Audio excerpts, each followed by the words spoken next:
सुनाए मोर करे जा देले बाड़ा तुझे मोबाइल अकेले जा याद कर जहिया कुमार रहलू। मेरे दोस्त बाकी यही गाना के हमारे छोट भाई सर्वेश गावेला बेलथरा रोड का रहने वाले बागी बलिया की धरती से एक एल्बम निकला हुआ मेरे दोस्त जे सर्वेश इनकी बात जो छोटका रहा वो गणेश राणा हो आज तीसरा में रहना जो अभी तुरंत आप लोग के बीच में आए थे अशोक पांडे जी बागी बलिया की धरती से भी लोकगीत और लेखक हैं हमारे दोस्त मेरे दोस्त। आप लोग बहुत बढ़िया सौभाग्य की बात है आप लोग को दर्शन मिलल इतना बड़े बड़े कलाकार के हम स्टेज पर दर्शन मिलल।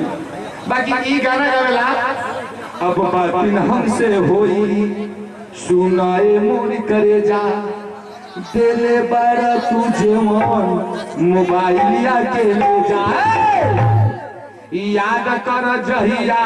कुमार रहलू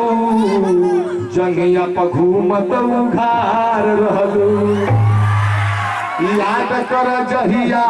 कुमार रहलू जंगिया पर घूमत जोरदार ताली हो मेरे दोस्त। तो आइए जिसके लिए आप लोग का दिल बेकरार है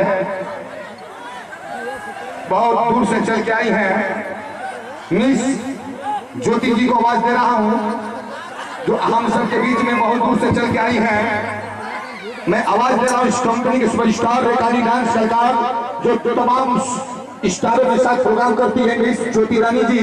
जो बॉम्बे से चल के आई हैं उनके लिए जोरदार ताली हो जाओ और उनका डांस देखिए। मिस ज्योति रानी वो सुपर स्टारों के साथ तमाम जितने भोजपुरी के